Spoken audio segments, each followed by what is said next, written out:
Well, praise the Lord. Mike Burris here with Spirit Music Meetups. And Happy New Year. We got fireworks going on all around us.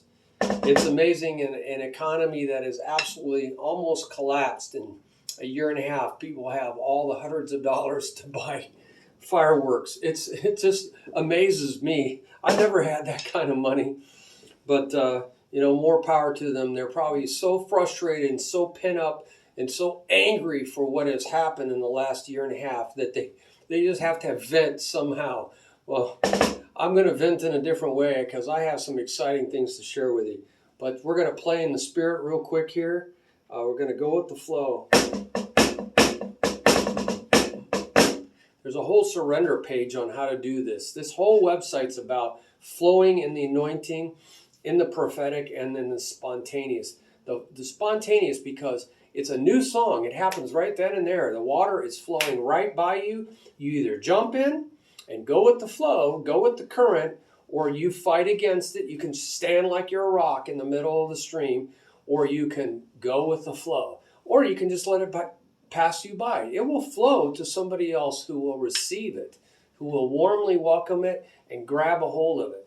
You grab a hold for a ride of your life, or you don't.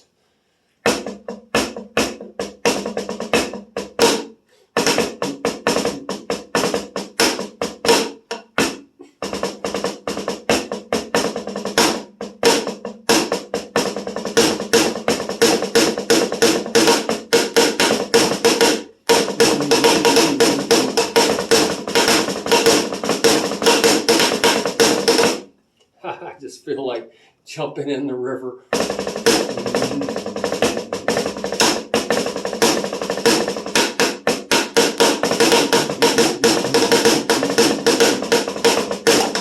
Now, I'm not a Buddy Rich. I didn't want to be a Buddy Rich. I did, actually, most of my life wanted to be a Buddy Rich, but then I had a prophetic dream about Buddy Rich, and it was terribly sad. The Lord, this is what we're going to talk about tonight. The Lord sees differently than we see. And we get really excited about what we see here on earth. And I got really excited when I watched Buddy Rich. I've been in 37 bands, played since I was 8 years old. I got really excited watching Buddy Rich and really excited watching other drummers. So we have two reactions. We get really excited about what we see here on earth, we get really quite excited. We get turned on. We even lust after things. We get so, turned on by what we see, so excited. We get, we get greedy. We're enamored by it. We crave it. And it's all but what we see. The thing is, looks can be deceiving. What we see, or the other reaction is we're repulsed by it. We're grossed out by it. We're absolutely sickened by it. It just grosses us out. So there's two reactions, but the thing is, both of them are completely deceiving. There's so much deceiving. So the Lord showed me a dream where he was getting up, and I was just 3 seats away from him. He got out of his chair. He went up to receive a Lifetime Achievement Award. He was very old, barely could walk. He died at a fairly young age. He wasn't very old either. He had all kinds of healthcare problems. So this great man, Mozart of drumming, literally he was on the Tonight Show all the time. He was literally the Mozart of drumming. So he was really very old, and he could barely make it to the stage.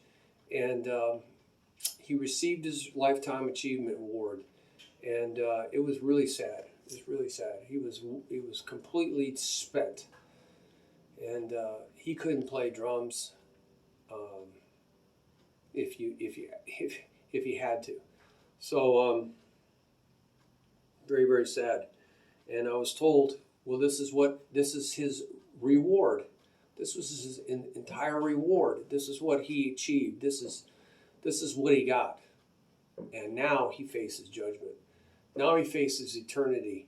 He spent his whole life for the pleasure and fame of men, for his reward. He got his rewards. It was very, very sad. Jesus says something very sad too. Jesus says, "For what will it profit a man if he gains the whole world?" So he really gained the whole world when it came to music. He really gained the whole world. But almost everybody knew him. Maybe he mellowed out towards the end. I didn't follow him towards the end. But almost everybody said he was such a perfectionist. He drove people crazy. He was vulgar. He cussed like us, just unbelievable, like the pit of hell. People who have gone down to hell say they hear nothing but vulgarity. And it's like refuse. It's like smelling feces. It's so bad. The refuse of the mouth, the vulgarity of the mouth. Well, he was like that, and he berated, he belittled, he criticized his musicians that played with him, and nobody really wanted to work with him. So I don't know. Maybe he changed. I hope he did. I hope he repented, because he was very arrogant. He knew he was the best, and he demanded the best out of others because he wanted to succeed no matter what. So what will it profit a man if he gains the whole world and forfeits his soul? So we just see this external stuff, and we praised him, and the Lord showed me his reward is nothing. All that work, all his life, he got his reward. He got his reward. What shall a man give in return for his soul? And so, there's a lot of people, he has his reward. Jesus talks about people who already have their reward. They don't have anything to look forward to. They just grow old, crankier, more angry, more pissed off. I saw it happen to my parents. So he says, they have their reward. For if you love those who love you, what reward will you have? So there's no reward to look for. No reward from your Father in heaven. I say to you, they have received. Thus when you give the needy, sound no trumpet before you. So the people of the Pharisees, they were very high ups, very wealthy, highly prestigious, movers and shakers. They were respected by all people. They had the best seats. They had special clothing. They're like these people walk around with collars. They want to be recognized. The popes, the bishops, they have special clothing at church.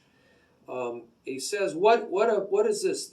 As the hypocrites do in the synagogues and in the streets, that they may be praised by others.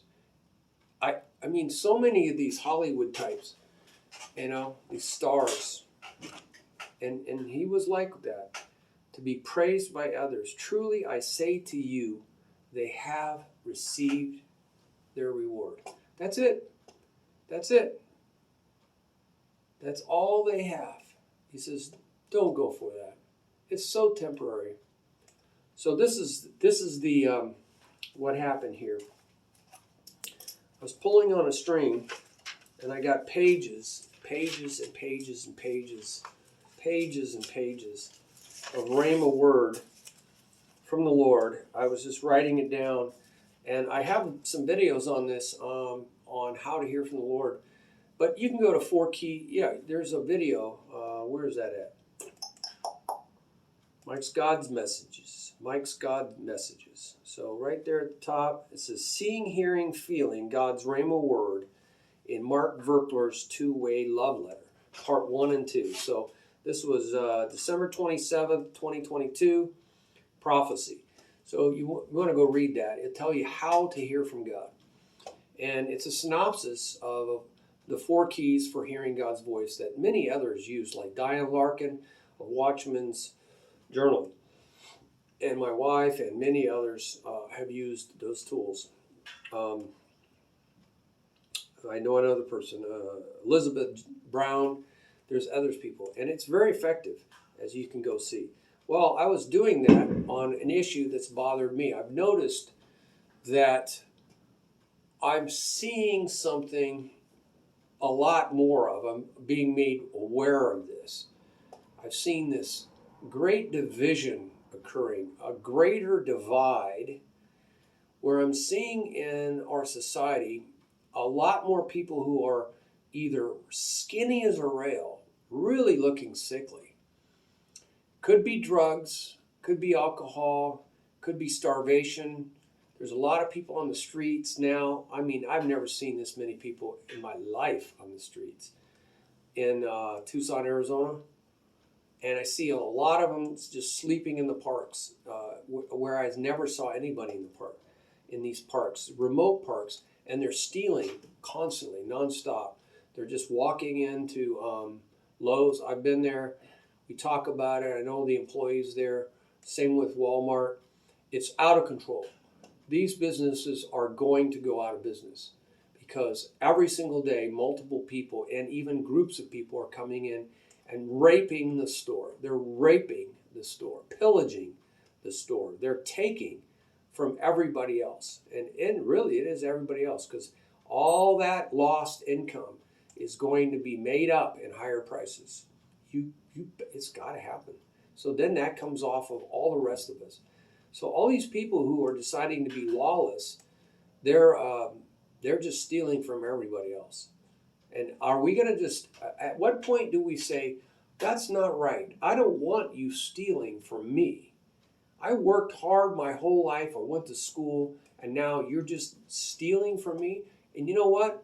If the cops don't do something about this, and they won't, because they're told by these liberal mayor, our mayor, Tucson's Regina Romero, that she was almost recalled, but all this dark money from out of state came in to keep her from being recalled. But the people wanted her recalled. I mean, I saw people out on the street every single day. I had people coming up to me having signatures signed, but somehow she did not get recalled. Just like with Governor Newsom out in California. I mean, the people wanted him God, but all of a sudden, all this dark money came from all these celebrities and big. They ran ads and they tried to convince everybody he was good for the state. The same thing happened here in Tucson, Arizona, but the day of reckoning is coming. The day of reckoning is coming. And, they face judgment. They face the judgment of God. So they're corrupt. And since then, I know all the police in Tucson, Arizona, they said, the head stinks from the fish, a dead fish. You think about it. Dead fish, you ever seen a dead fish? Colada fish. They stink from the head down. That's where it starts really stinking, from the head. It's the head that stinks. I don't know what it is about that. So it's the leader. It's all about leadership. So if we got all these problems in Tucson, Arizona, it's guaranteed coming from the head. It's coming from the head. And we have a stinky head governing the United States of America. Stinky. And it's all coming down from the head. The heads, right? The fish stinks from the head down. These governors in these states, stinky. Head down stink. They're rotten. They're rotten fish. And the rest of us are paying the price. At some point, the rest of us are going to say, I don't want this anymore. And we're going to do something about it. Believe me, it's happened all through history. You're not going to put this off forever. There was all kinds of things, 1775 turned into 1776. What happened in 1775? 20% were English loyalists. There were spies who are loyal to England. 40% could care less. We don't care, just as long as they don't leave, as long as they leave us alone. Well, in 1 year, it got a lot worse. Taxation without representation. People went into desperate poverty. And those other 40% were patriots. The other 40% didn't care. Within 1 year, 40%, 1 or 2 years, I think it was, that other 40% said, they have pillaged our farms. They are keeping us in poverty, making it even worse. They want more taxes. They want more from us. They're stealing our land. They're coming in and eating our food. They're demanding obedience or else. So they rape our women. So the word gets around, these people have to go. The English have to go. They are tyrants. Taxation without representation. They are not representing the people. So 80% of the people ends up getting an 80-20, and that's when we went to civil war. not Civil War, War of Independence. That was 2020. 2020, not 2020. 1775 turned into 1776. French Revolution was ugly. When the people were no longer being used but abused, they were no longer being listened to, but they were being abused day in and day out. Finally, the people guillotined. They got rid of their leaders. I mean, they got rid of all their leaders. Now, that was not a great way to go about it, but people will get pushed over the edge. So, we're seeing revolutions happen in Brazil. They're not going to take this fraud that's been perpetrated on them by the Communist Party. The Communist Party tried to take over the elections. They used the same machines that we used in 2020. So they tried to take over the elections. They said, hey, we got elected. No, they didn't. The people didn't want communism. So the militaries had to come in and take control of the nation because the people are in revolt. Well, this is going to happen all over the world. People are revolting in China, right? We're done with this, right? That's what the world's saying. We're done with this oppression. And this is going to happen in America because we are being used. The people are being used. So how does this have to do with what the Lord showed me? So we're going to see this great divide, right? A great divide. So I saw that more and more people are getting really, really skinny, gaunt, on drugs. Drugs greatly affect your digestive system. And then there's all this poverty. People are just they're eating cat food. And we're seeing all these people out of work, mandates that have stripped them of their jobs, these illegal mandates that our government has tyrannically shoved down our throats. And now we're finding out it was all collusion through the Elon Musk files, and more whistleblowers are coming forward in the FBI, and they're saying this was all government propaganda. It was all government collusion.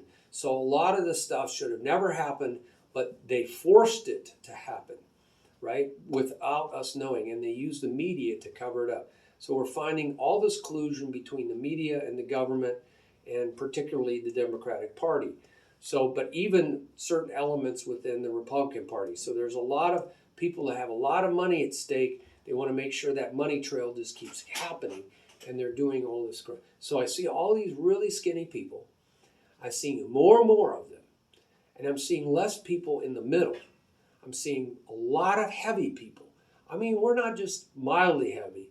We're looking at lots of real heaviness. Go just look around. I mean, it's really becoming obvious. Lots of people are getting really heavy, really big. And this is all going to unravel their health. So we're going to get a lot of healthcare problems, a lot of diabetes, a lot of people, death rates are going to go up, really skyrocket.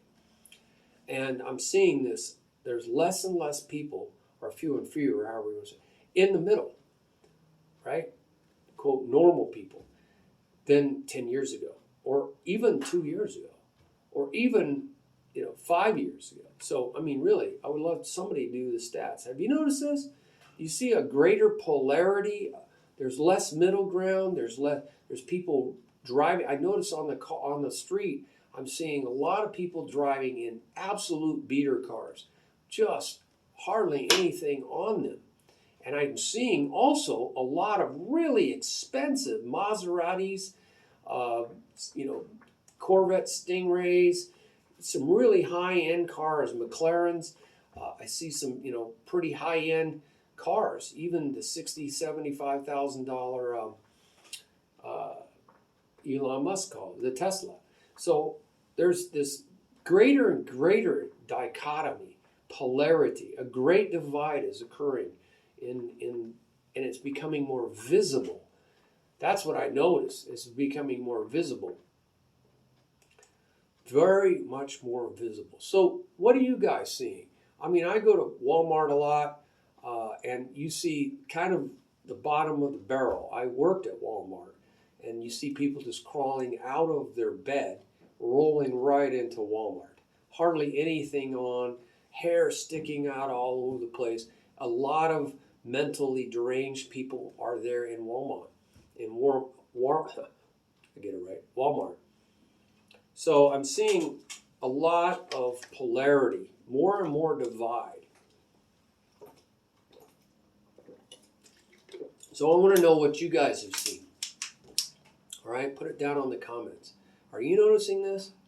This polarity, more and more, less and less in the middle, and more extremes, Extreme signs of wealth, extreme signs of poverty, extreme signs of fatness, obesity off the scale, just hanging out, people just hanging it out, women that just don't even care anymore. They just let things fall out all over the place, big bellies, showing the belly to everybody like, oh, there's something really gone wrong.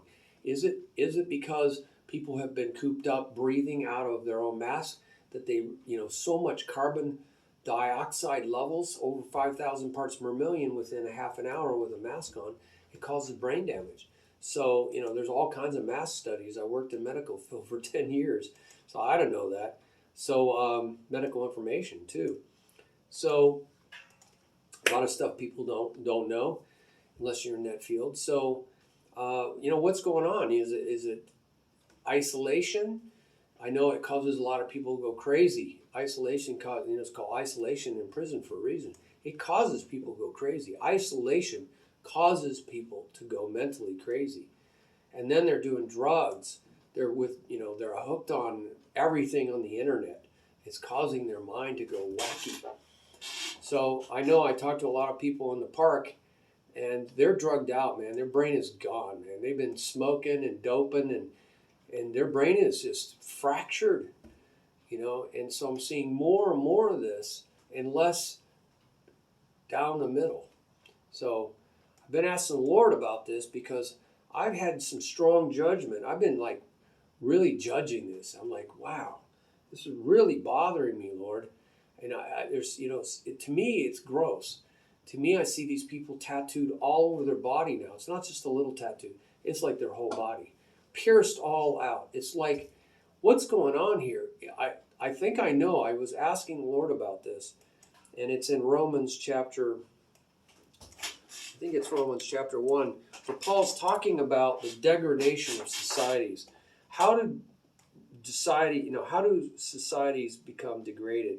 How does it fall apart? It falls apart because of sin. For although they knew God, they actually people have had experiences with God.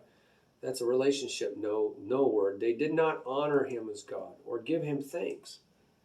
So they don't recognize God anymore, but they became futile in their thinking. I've seen a lot of futility. There's a lot of people going around in circles in their thinking, and their foolish hearts were darkened. They claimed to be wise. This is going on in the educational system, but they became fools. They exchanged the glory of the immortal God for things on earth. So now they're actually worshiping things on earth. So God gives them over to the lusts of their heart, to impurity, to dishonor their bodies among themselves, because they exchanged the truth about God for a lie and worshipped and served the creature rather than the Creator.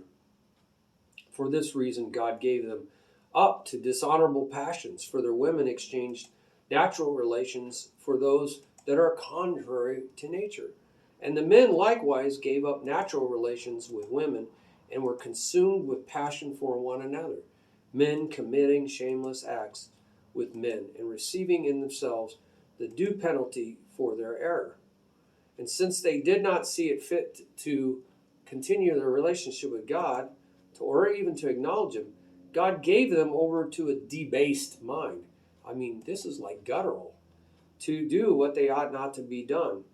And they were filled with all manner of unrighteousness, evil, covetousness, lust for everything, malice, a lot of hatred. I saw a guy just squaring up a storm today, just talking to nobody.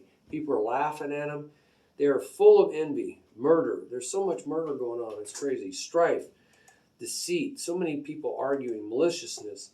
It just goes on and on and on and on. Though they know God's righteous decree, that those who practice such things deserve to die. They not only do them, but they give approval to those who practice them. So that's our woke society, our justice justice warriors. This is all just terribly falling apart. So I asked the Lord, well, I have this judgment against both. I'm really seeing all this ugly flesh being hanging out all over the place, just sloppy. And it's really bothering me, really heavy people. Just, there was a time I only saw, when I was in grade school, we had like one or two heavy people, heavy kids. That was it. So something radically changed. I think it's corn syrup, because we drank sodas, we ate candy, we ate pizza. But when they started replacing sucrose, which is cane sugar, when they started replacing cane sugar with high fructose corn syrup, and then they started adding these additives, something changed. And now we have massive obesity. It changed their bodies. It changed everything in their body. Femininity. We never saw femininity. We saw men were men, boys were boys. We never saw hardly any femininity. Really, there was no characteristic femininity. I never saw any of it. In all my schooling, I didn't know one gay person.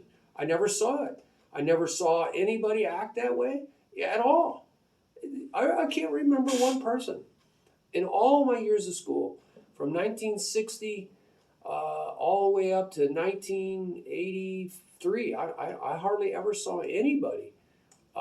If they were closet, they were sure great at hiding it.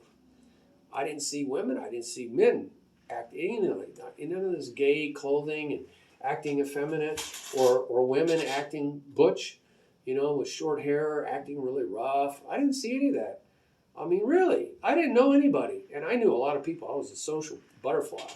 So I don't know. Something's really changed in our diet, or our society. Everything's changed. Something's really screwed things up internally. So I see all this flesh. I've been very judgmental. And I'm like, I don't want to be judgmental. It bothers me. I see it in the movies. I see, so I'm like, God, what is going on here? I can't handle this. I mean, this is ugly. This is excessively ugly. It is like watching, I don't want to look at people's ugly body. And now they're doing it in the gym. They're not even covering up in the gym. I'm like, you should not show that body in public. I'm sorry. But I do have a belly, but I don't show that belly to everybody. I'm trying to work that belly off. I'm in the gym. I'm trying to do certain things to help me with my diet. But I'm like, people are just throwing caution to the wind. I'm like, what's going on? And same thing, the really, really skinny people, almost bone, down to the bone. And they're showing it all. It's like, what is that about? Don't you want to put some clothes on? I mean, and they're showing like almost all parts of their body walking around in public. And it's not just a sexual thing. It's like something's gone wrong. There is no shame. There's no body awareness. There's no body awareness. I'm like, what's going on here? So I did a lot of journaling. Asking the Lord. And so you can go look at my How to Hear from the Lord. So I got to tell you, this was a shock. I spent a couple hours in bed just seeing all this morning. Didn't get a chance to even write it down. And this was a breakthrough for me. So I'm going to let the Lord bring that back to me step by step. He shows me a lot of instances because I'm asking to see through his eyes. Like, what's going on, Lord? Why do I have these feelings? I can't handle these feelings. I know it's not godly. I shouldn't judge. I shouldn't, I know all the verses. I have a whole page on love, and the opposite is judgment. So I know it's not right. And what is fueling this? And he does show me this. He says, as we get closer to the end, as sin run its course. We sow, right? When you sow corn, it starts out a little plant. It grows into a little bit bigger plant. And you don't really notice how corn is corn, right? Until it turns out to be tall stalks, and then you start to see that, hey, there's ears of corn. Now you recognize it as corn. But when it first starts, it doesn't look like corn. It doesn't really look like anything different from anything else. He says, so it is with sin. So we've been sowing seed. Our society has been sowing seed. And just in the last few years, it's really sowed a lot of seed. But there was seed back from 1960, the sexual revolution. So there was seed that was being cast then. And there was seed all along the way. And at first, you don't see a lot. There's not a lot to worry about. It doesn't really show up. It's not pervasive. It's not everywhere. It's somewhere in society, but it's not pervasive. But then it starts multiplying, and it grows up, and it starts to produce more seed, like wheat does. It produces even more seed. That seed flies around, it flies everywhere, and now that seed starts growing. So now it multiplies. So you sow to the wind, you eventually are going to reap the whirlwind. So all this is reaching its point of fruition. It's getting to the point where it's creating lots of fruit.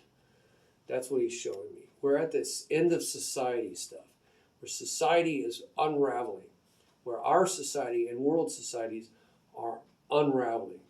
They're finally reaching a point of the fruit. All this sowing of seed, it's growing up, it's multiplying, and now it's getting to the point where it's producing fruit, a lot of fruit, and the fruit is really bad. We're paying the price. God will not be mocked. A man shall reap what he sows. Where does it say that? God will not be mocked. Galatians 6:7. Do not be deceived. God will not be mocked. For whatever one sows, that will he also eventually reap. It's the future tense. So that's what we're seeing. So we're seeing the end result of all this sowing. We're seeing more and more extremities. He says you will see more and more extremities, less down the middle. And I said, why is that? Because he said the singular fruit of the Spirit, Galatians 5:22, verses 23, is unconditional love. So, 50 years ago, like 90% of the United States said they were Christian. Yeah, 50 years ago. Not anymore. It's like 20%. So the singular fruit of the Spirit is the unconditional love of the Father. So you're going to see way less love because we are moving away from God. And we have been, but now it's reaching its point of fruition. There's not going to be very much love, unconditional love. It's going to be the opposite. And when you look down this list of flavors of that singular fruit, the way it expresses itself, joy, peace, patience, kindness, you're going to see less and less in this. More and more moving away from this. To where the last thing is self-control. The last thing is controlling your bodily urges. When we had a lot of people saying they were Christians, there was a lot more self-control. So people were not overweight, and they weren't becoming anorexic and bulimic. They weren't on drugs. There was more self-control. The Holy Spirit was more in control of their bodies.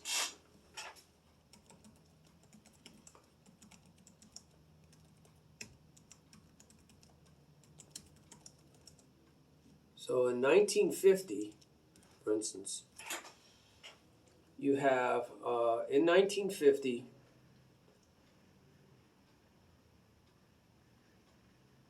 I'm trying to see.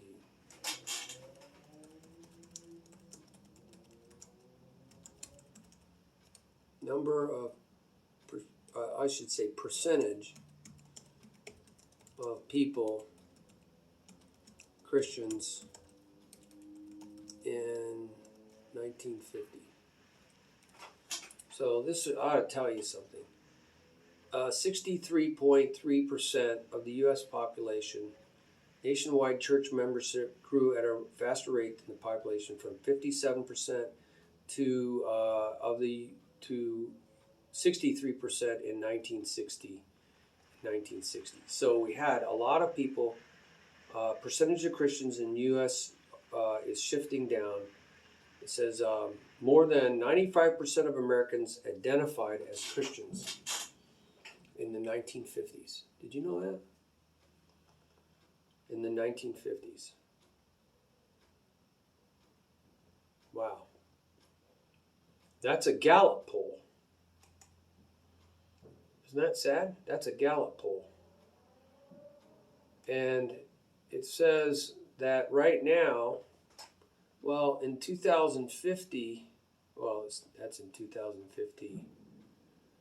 So this is an old thing. So this is just old news. So we got to find out. It's 2015. So now we want to see how many say this in 2020. So in 2020, it says 47% of Americans say they belong to a church, down from 50 in 2018. Well, we want to look back further. It says how many people say they are Christians. What is the percentage of Christians in 2020? And we should say Gallup poll. So what we really do is compare apples to apples. So we want to look at the Gallup poll. And it says here, Gallup, how religious are Christians in 2020? 2021, it's way down. So we say it went from 97% to 69. So it went down almost 30%. So that's pretty radical, isn't it? So all those Bibles didn't help, did they? All those preachers, all those buildings, it didn't help. So what's happening is, with less spirit, the Lord told me, you're going to see less self-control. So you're going to get fatter and you're going to get skinnier. You're going to get more into sin and the consequences of sin. But then I said, well, I don't want to be judgmental. So how do I deal with this? Because he says it's going to be worse. You're going to see more extremes of body types. And how are you going to deal with this? It's going to be more and more repulsive. It's going to be more frightening. It's going to be more everything. And he says, for that reason, the love of many will grow cold. That's what it says. The love of many will grow cold. Where does it say that? It says that towards the end. And because of lawlessness will be increased in Matthew 24 at the very end. He's saying, as we see this lawlessness, people just taking advantage of everybody, the love of many will grow cold. And that's exactly what we see. Love doesn't steal from others. And now we're getting afraid of all these people. And I'm torqued off because I see them stealing right in front of me and I can't do a thing about it. And it's all because of the people running our government. The fish stinks from the head down. And it's all because of their policies. I guarantee you, if they change the policies, everything would change. Everything would change. It's all who's running the show. Everything would change. So I asked about this, how I'm going to do this. And then the Lord showed me all through my life. He showed me all through my life since I was a little kid. So many things. About these visual things we see and how our response to them, whether we accept it or reject it. So he showed me when I was really skinny, I did everything possibly because I was like really skinny, and I ate and never could gain weight. It's high metabolism, always playing, always doing stuff. So I couldn't gain weight. I weightlifted. I did everything possible, and I couldn't gain weight. So I was like, oh, I saw all that. And I knew how I felt. I felt bad about myself. I was always trying to improve myself, but I couldn't, no matter what I did. I had friends that were, like I said, there wasn't that too many heavy people at all. And we always knew there was something really wrong with them. If they were heavy, there was something really wrong.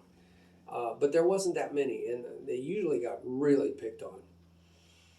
But I had a friend, Kenny, I think it was his name, but he was heavy. And it's like he just, so anyway, he felt bad about himself too. So it didn't matter whether you're really skinny or really fat, you always felt bad about yourself. There was these people in the middle, they're athletes. They're always muscular, very good at sports, and there wasn't too many of them, and they seemed to rule campus. They seemed to have the rule of campus. Everybody looked up to them, and everybody else felt bad because they weren't them, This whole outward appearance thing, and it was really true. The really good-looking girls and the really good-looking guys, they're just physically in great shape, and they had popularity like you wouldn't believe.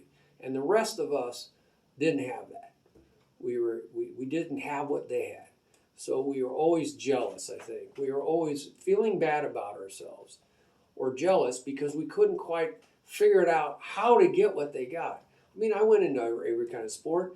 I know a lot of people went into every kind of sport, but we didn't get what they got, right? Some people's bodies were just made for sports, and it all worked out for them. They got muscles, they looked great, they had the beautiful, right, faces and everything. Their hair worked right, everything worked for them. They had good clothes, they had rich parents.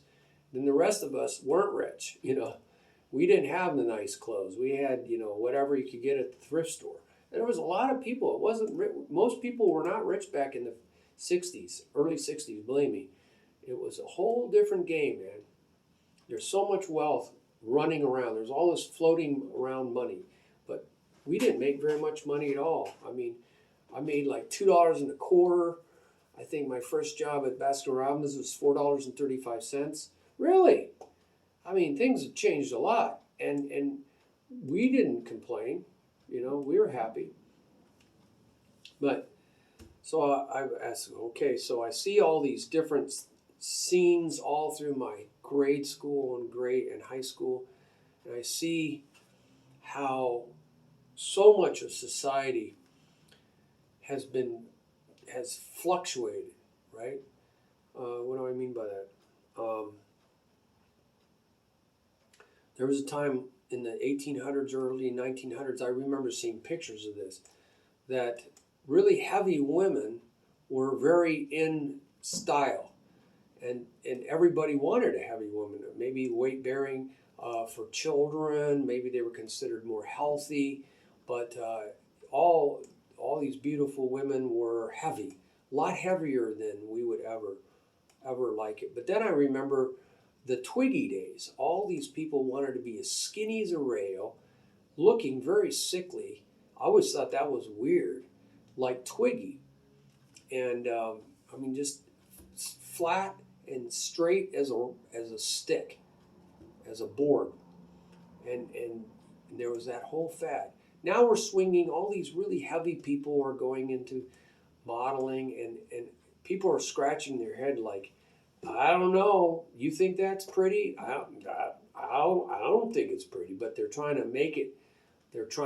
make everybody happy, right? And get everybody in on the money. It's all about money. This whole fashion thing is all about money. So it's really weird because I've seen it change. I've seen these different fads go in and out. I've seen, even in my own lifestyle, I've seen what we considered beautiful change. Really, it's really weird. And it's just mind-boggling to me. How can we want so much something and then 5 years later, we don't want it anymore? We find something else really appealing. So the Lord showed me a lot about this. He says lust is not rational.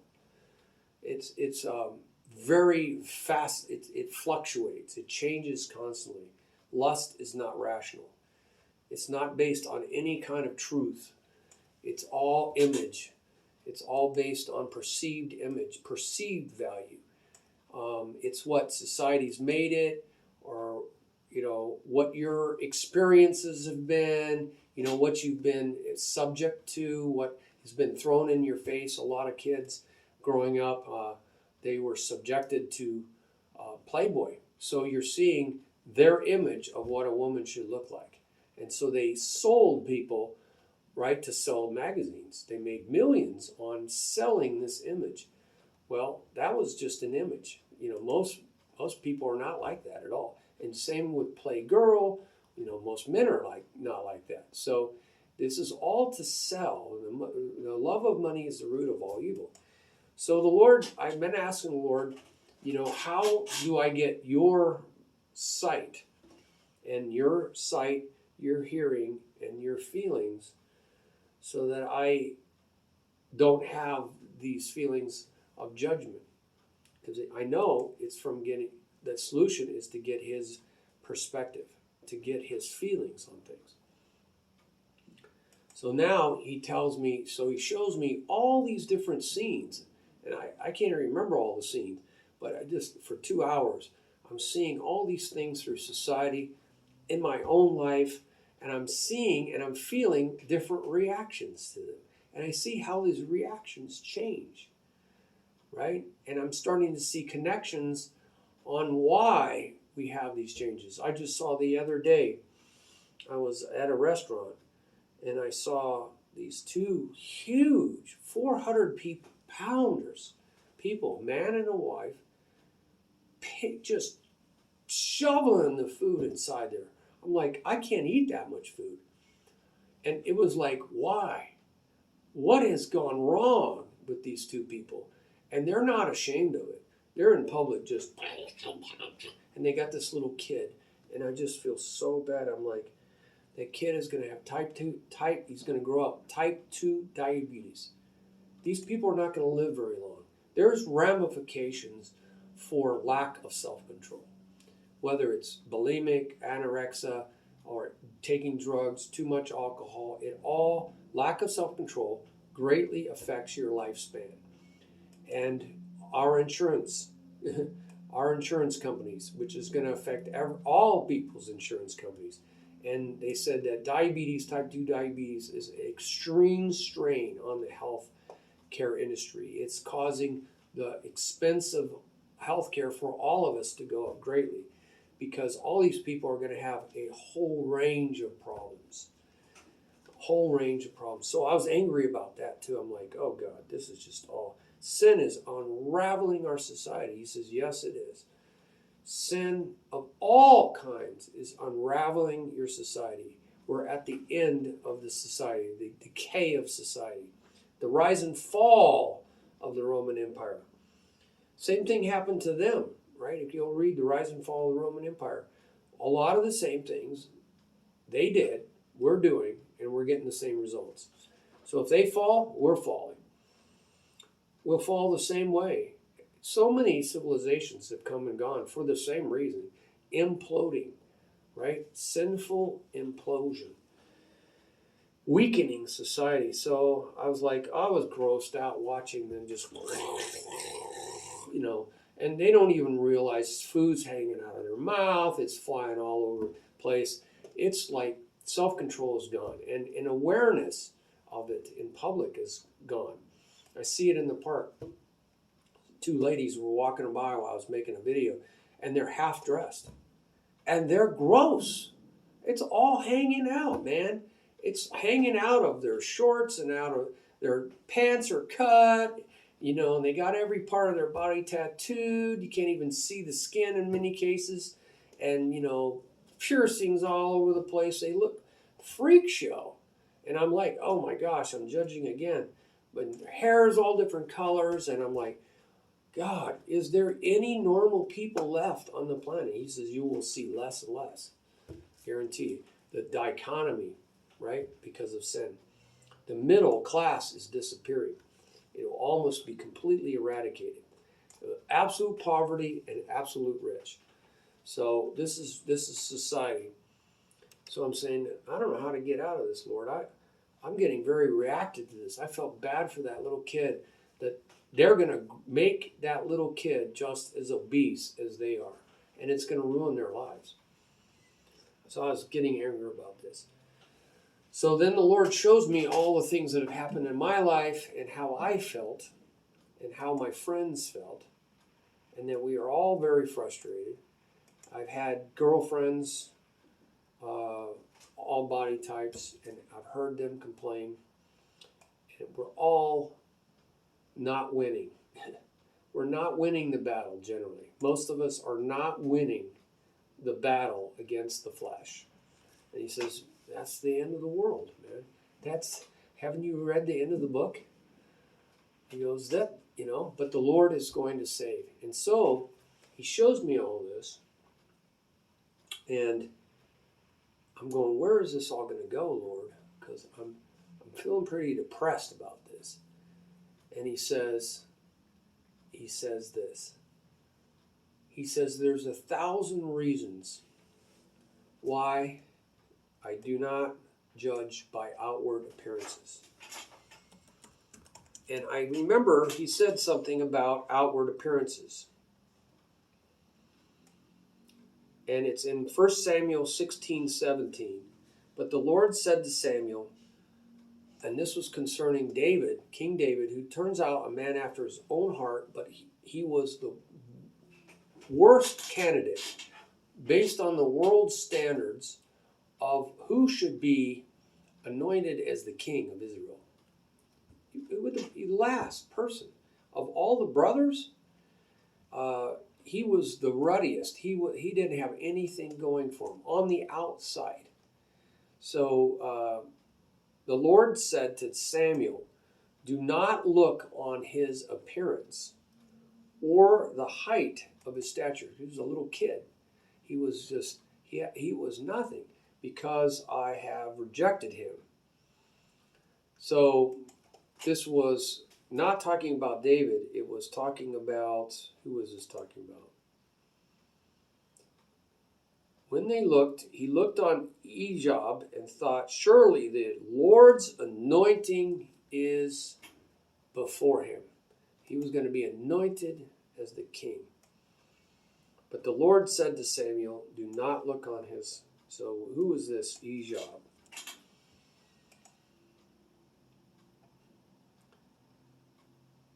The Lord said to Samuel, how long will you grieve over Saul? Saul was King Saul, since I have rejected him from being king over Israel. See, he was a great man, but God rejected him. It says, fill your horn with oil and go, and I will send you to Jesse the Bethlehemite, for I have provided for myself a king among his sons.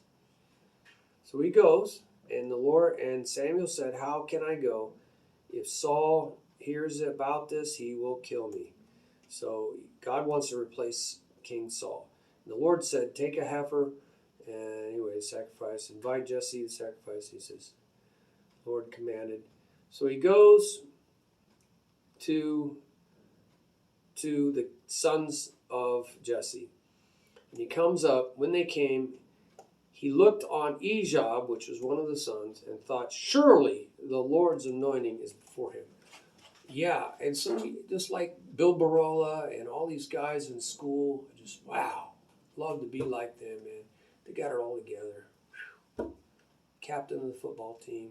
I practiced football all the time. I just couldn't get to their size. I couldn't get to their skill level, no matter how hard I tried. I became a tennis team guy. But still, a lot of frustrations in life, he says. But the Lord said to Samuel, do not look on his appearance or on the height of his stature. He must have been very tall, powerful, right? Like Arnold Schwarzenegger, right? Because I have rejected him. For the Lord sees not as man sees. Man looks on the outward appearance, but the Lord looks on the heart. Then Jesse called Abinab and made him pass before Samuel. And he said, neither has the Lord chosen this one. And let's see what happens here.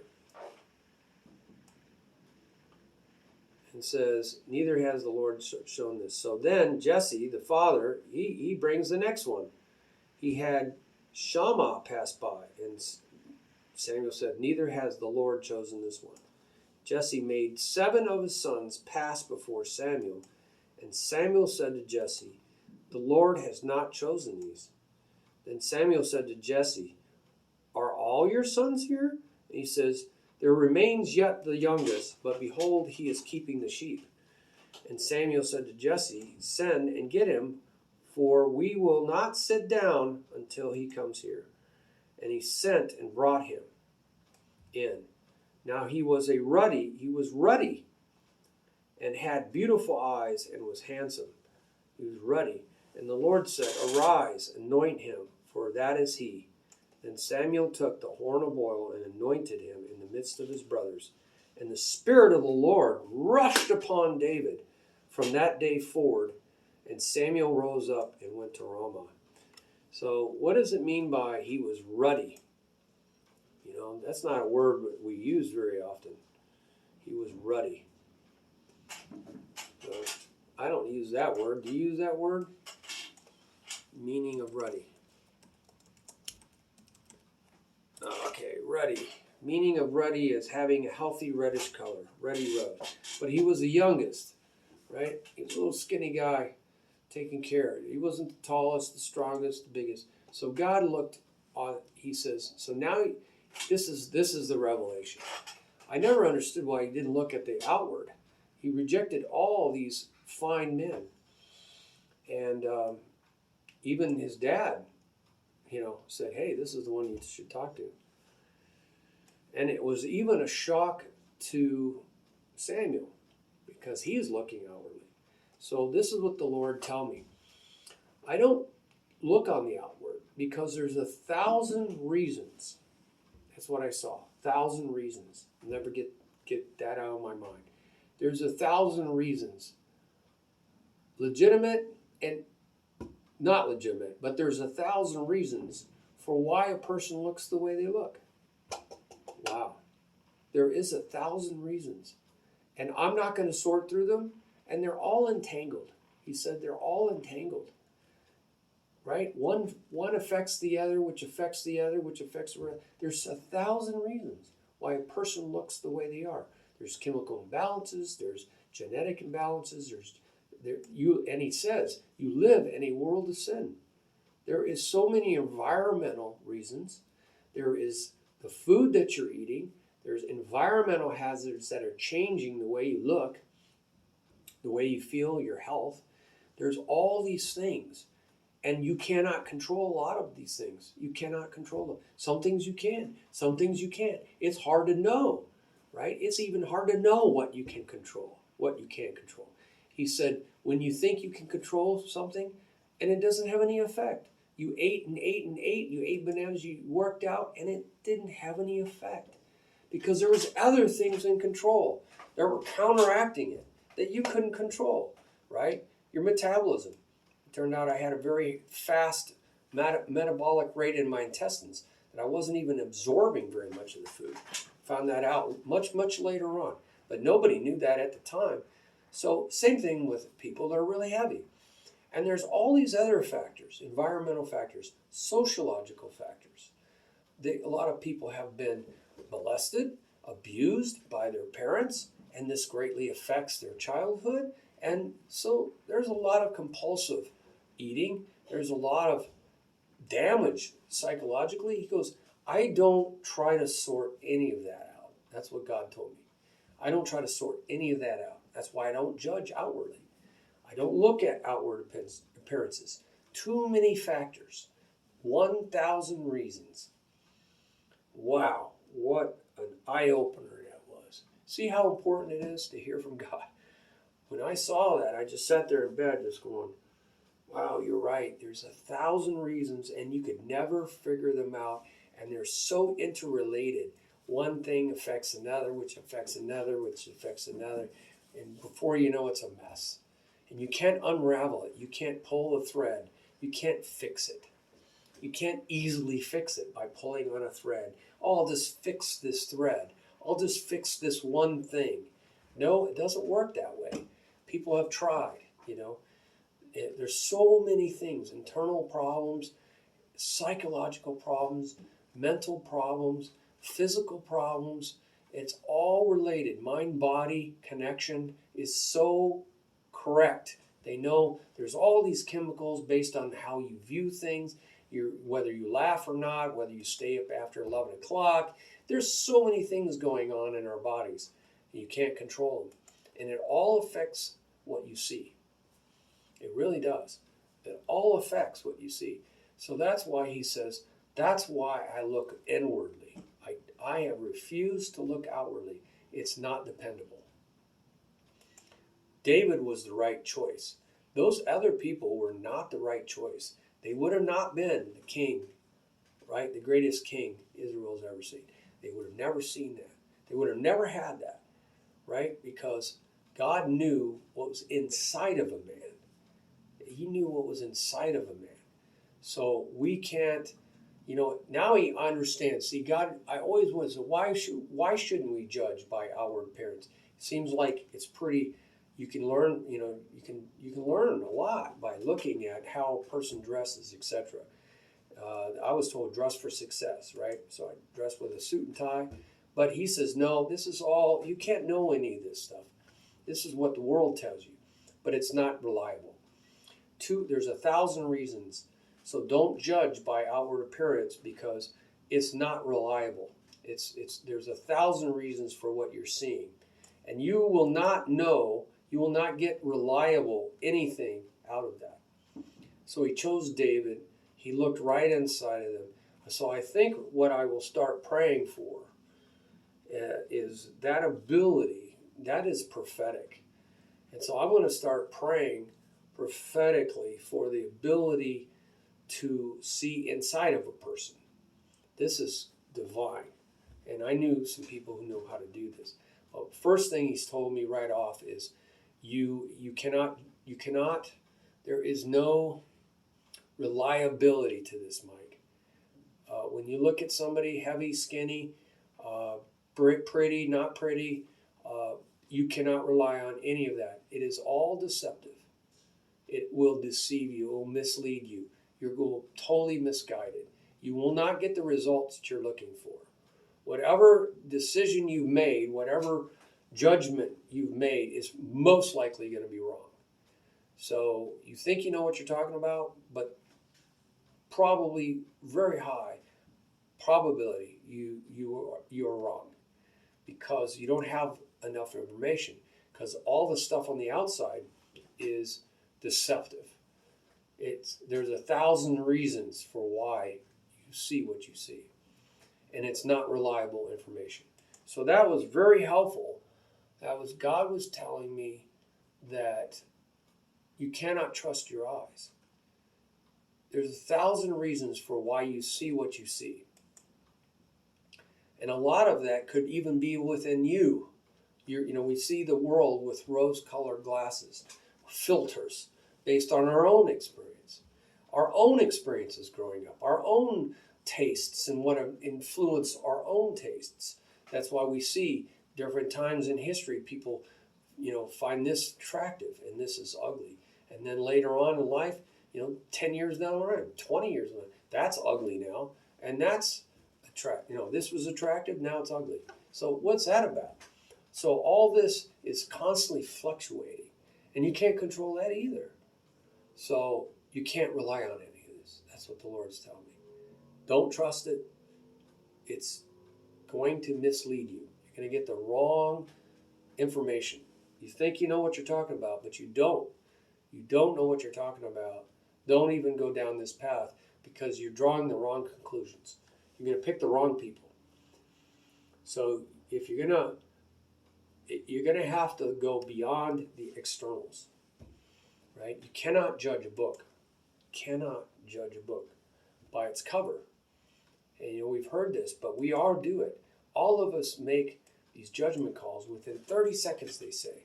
Somebody comes in a room, 30 seconds, we've already judged them and made up 80% of our opinion. This is our human nature. But it's very deceptive. It's wrong. So he's saying you can't go this route. So this is a big breakthrough for me, because I've had all these emotions, especially getting worse and worse as we're seeing more of society unravel into this great divide of extremes. 400-pound people, skinny as a rail people. It's going wider and wider, he says, and the love of many will grow cold because of this. As this happens, the love of many will grow cold. More and more judgment will occur. It's natural to see this and just go, it is sick. It looks like sickness. It looks like what we would put in a hospital 20 years ago. We would put these people in a hospital, say, you have a serious problem. You have to be in a hospital. They probably do. And these people need to be in the hospital too. But we have so many of them now just walking on the street. It is the new norm. See, the new normal is these people who used to be in mental hospitals, in dietary hospitals. Rehab. We have a dietary rehab here in Tucson. My wife worked at one. Really heavy people, really skinny people. Now they're not even in the hospital. They're on the streets, living day-to-day life like there's nothing wrong. So that's the new normal. Wow. They used to be in hospitals, right? Because there's obviously something wrong. There's obviously something wrong. And now we have mental people, mental patients on the street. They used to be in mental hospitals, but not anymore. They're on the streets. Some of them are actually on jobs. I've seen, there's this lady at this job. I'm like, wow, there's something really wrong with her. And then there's the other lady on the job, and she was whacked out because you could tell she had been a drug addict. And she was not right-minded. And so these people are now blended into society. And it's very scary. And it's easy to judge. But now the Lord is telling me there's 1,000 reasons why they are what you're seeing. And you can't know what the truth is. You cannot know what the truth is by what you see. Don't even try. So the Lord's telling me that. I hope this helps you, but at least go to the Lord and find out from Him yourself if you come across these things that really bother you. So I'm glad the Lord kind of settled this for me. So He says, you've got to go deeper. You've got to look deeper into their life. And this is going to take the spirit of discernment. The Spirit gives you the ability to discernment, word of knowledge, a message of knowledge, information about them, and wisdom, word of wisdom. So if you need to interact with them, you're going to need to go deeper. And only the Lord has the ability to look inside a person, past the outward. So that's, I guess, the next level for me. That's radical for me. But just getting to this point is pretty radical. I'm praising the Lord. Thank you, Lord. Thank you so much for, I journaled on this for like a few days because I showed me a lot of different things. And I still was in this sense of judgment. I still said, well, I don't know how to get out of this judgment. I see more of why I shouldn't. I really see that. But I can't seem to get past the feelings.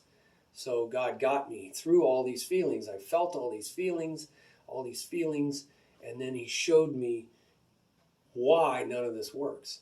And so I started getting His feelings. So He has different feelings. This is the reason why He can be so loving. He has this loving nature about Himself because He's not being deceived by all this outward stuff. He's not looking at clothes, for instance. He knows it's bogus. He goes, I've seen every fashion there is, and it's all just coming and going. I've seen every body type. I've seen everything everybody thinks is pretty come and go. And it means nothing to Him because everybody grows old. Everybody gets super wrinkly. So He sees this, and it's over like that. Your life is over like that. Thousands of years, people coming and going. It's over like that. Everybody ends up in the same place, in a grave. And he's going like, wow, you guys make a lot. You make a mountain out of molehill. Mountain out of molehill. Boy, you put everything into this mountain that is a molehill. And it's like, yeah, I know. And I feel the same. It's like, it's totally illogical. Because, yeah, it absolutely has no basis to reality. And yet, you put everything in it. I mean, you guys are so into this. But it's absolutely irrational. He goes, from my perspective, it means nothing. And this is why, if you had my perspective, and I kept saying, can I have your perspective? And he's like, well, this is a perspective right here I'm giving you. There's 1,000 reasons. And he showed me like 100 reasons. I sat there for 2 days, and then 2 hours in my bed. So I saw a lot of stuff I didn't go over. Just going on and on and on. This, that, and this, that, and this. So I saw like 100 reasons. And he goes, well, there's 1,000 reasons. And I saw 1,000 in big. 1,000 reasons. 1,000 reasons. You got it? 1,000 reasons. I can never forget 1,000 reasons for not doing this. Well, God bless you. Look for your experience on this. What have you guys? I'll put this on the Judgment and Love page, and also the God Messages page. So it was an eye-opener. Well, Happy New Year. I'm going to eat some food here and watch a movie and watch the new year come in. I hope it's better. God, we're asking for your rain of glory, the fire of God to come down, the baptism of the Holy Spirit. Baptism of the Holy Spirit, come down and purge the earth from this sin. Burn it up. Burn it up. Burn it up in our lives. Burn it up in our society, so there's nothing left but purity of your presence. Burn it all up. We're long overdue. We can't live in this refuse. It's like living in the city dump. It really is like, it's smelly and gross and ugly as a city dump. It's so repulsive.